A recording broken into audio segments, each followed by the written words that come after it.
وأشهد وأشهد أن أن محمدا. Since being in public service, I've taken 2 oaths of office. First as an Army officer, and second as a Georgia peace officer. Both have obligated me to support and defend the Constitution against all enemies, foreign and domestic. Neither oath has an expiration date.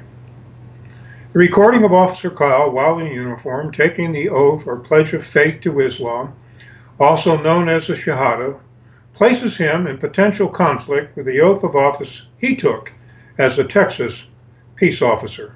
All right.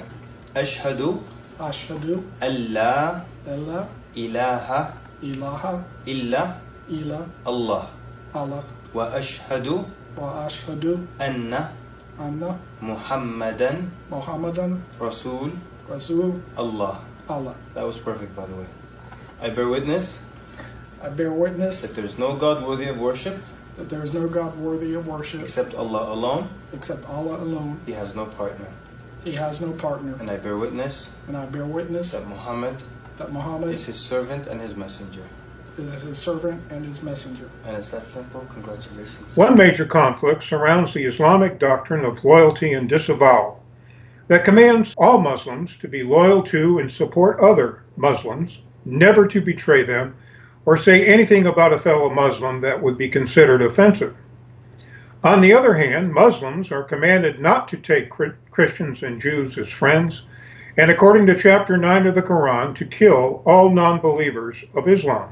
During my brief conversation with Officer Kyle, he stated that there will be no conflict between his duties as a peace officer and his pledge to Islam, that he will, and I quote, enforce the law impartially as I have for the past 25 years, end of quote.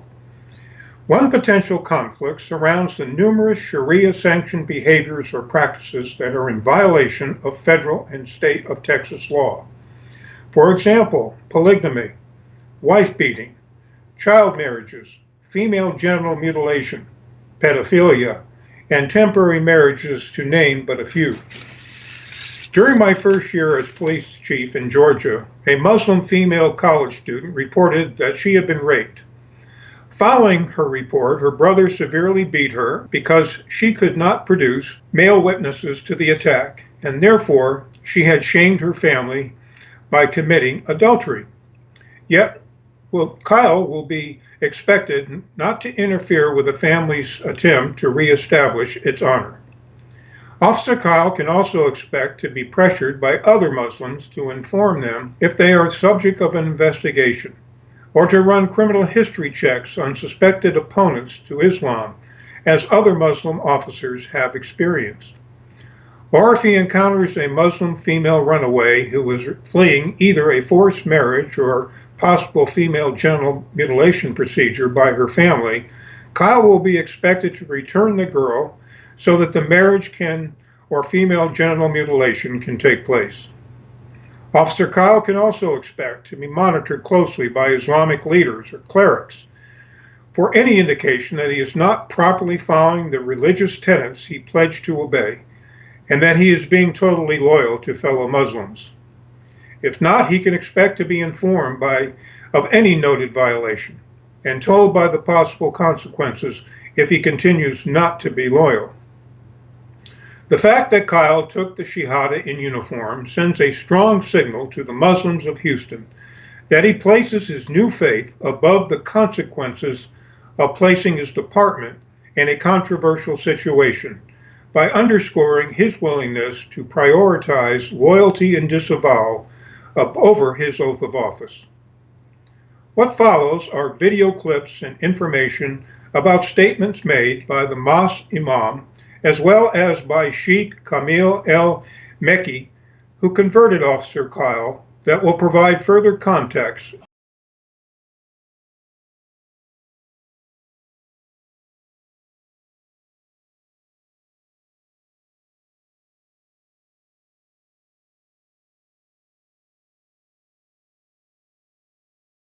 As for Hamas, they're not included in the group that I'm talking about today. Hamas, it was an elected government in Gaza. Hamas has nothing to do with Al-Qaeda. Hamas has nothing to do with Bin Laden. Hamas, it is a political issues, putting it or listing it in a terrorist group. What defines terrorist is not the State Department for us. What defines terrorist group is not the NATO. What defines terrorist for Muslims, scholars like myself, or student of knowledge like myself, it will be the Quran and Sunnah. The Quran, Islamically, are they terrorist group or not?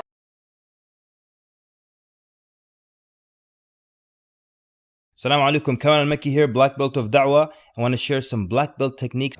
Homosexuality, as you all well know, it's not a gene, and it's not anything that you're born with or born as.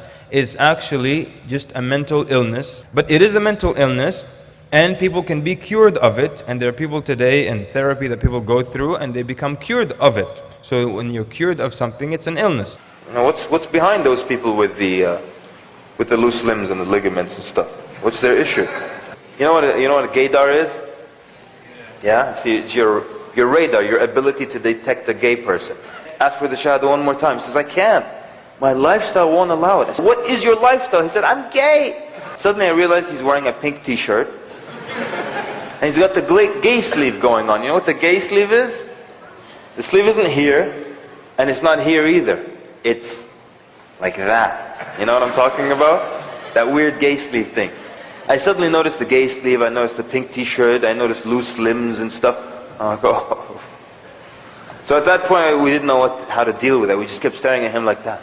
It's not a lifestyle, it's not a right. It's like if you look at the Sharia, it's a wonderful, beautiful palace, okay? But it has a boundary around it, okay? And that boundary, you touch it, you get hurt. You don't come near the boundaries. So yes, don't spend all your time talking about Sharia and we'll kill the adulterer. Have you ever committed adultery, by the way? This is what we would do to you in an Islamic state. We dig a hole. Okay, wait a minute.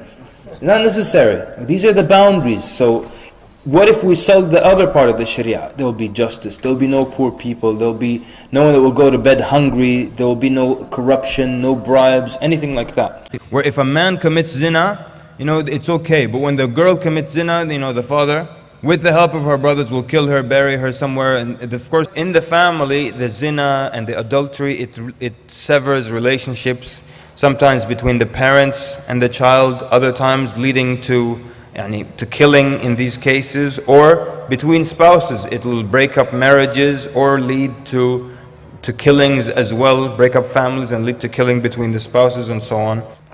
One of the deterrents, of course, is the whipping. And a stronger part of it is the deterrent that it's done in public. And because of that, I wanted to talk today about the oppression of women. And many Muslim women today, even though Islam came to really liberate them, they're still trapped by certain ideas or ideologies. For example, until now, Muslim women will ask you certain questions that they really shouldn't be asking. They'll ask you things like, why is it that a Muslim man can marry 4 and a Muslim woman cannot marry 4? And this is a question, if you contemplate for 4 minutes, you'll find the answer. It's not a difficult question. It's very clear why. You can ask the sister, is that what you want for yourself? No. Okay, do you know a bunch of sisters who are fighting for that? Look, who are you making this argument for? Did you consider this for 1 minute? Do you know what it means to marry 4 men? And cook for 4 men, and clear for 4 men, and have children for 4 men? What kind of an argument is that? Yeah? You know something? Muslim women will come and ask you, why is it that men pray in the front and women pray in the back? And they're always angry when they ask you that question. I want you to introduce me to this guy who taught you that there's something wrong with praying in the back. That it's offensive to pray in the back for some reason. I want to meet this guy. And what's his logic? What's his reasoning? Why do we accept this argument? Let's just pick hijab. People want to attack hijab. And so, why are you wearing hijab? You're oppressed. All these arguments. And leave the hijab. Let's see what happens when you remove the hijab. If, hypothetically, a woman enters into a meeting room. There's a meeting, and the woman is not dressed properly. Let's say she's quote-unquote attractive, and she's dressed very, very improperly. She walks into a meeting room. What is the first thing the men will think? No matter what she does, no matter how hard she studies and reads and how eloquent she is, she still is looked at as just a sexual object. The minute she covers that, she will be looked at as an individual. And then there's useless hijab. That's when the woman covers every little bit of hair, and she's wearing very, very tight clothing. So who on earth told you that the hair strand is not as dangerous as body parts being? finely defined.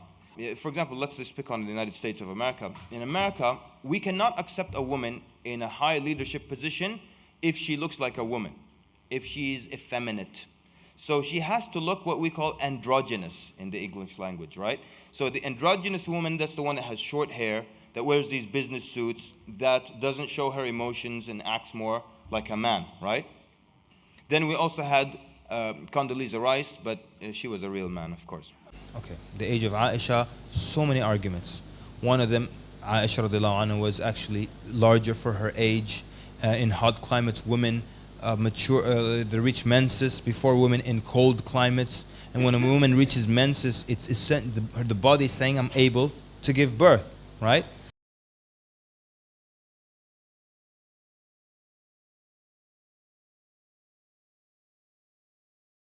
So if she's able to give birth, what will stop her from marriage? So now this 15-year-old is going to marry a 13-year-old. Imagine the day of the wedding, a white guy comes up and he interrupts the wedding. No, we're not going to have any of this, okay? He's 15 and she's 13. This is not acceptable in America. You know what they're going to say? Let's eat him. Who are you? Who are you? So basically, the whole thing of why did your Prophet marry a young woman? So okay, realistically, it's like saying, what do you care? But sometimes I know the guy is not going to become Muslim. I still ask for the shahada. Because what happens mentally when you tell someone, become Muslim now, in their mind, they become convinced that they need to become Muslim. I agree with everything you said, but I love beer. Or I love, many times also, pork. Yeah? Oh, I agree with everything you said and it makes sense. I love pork too much. When people say that to us, we use one technique only with them. We shame them out of it. Shame them out of it.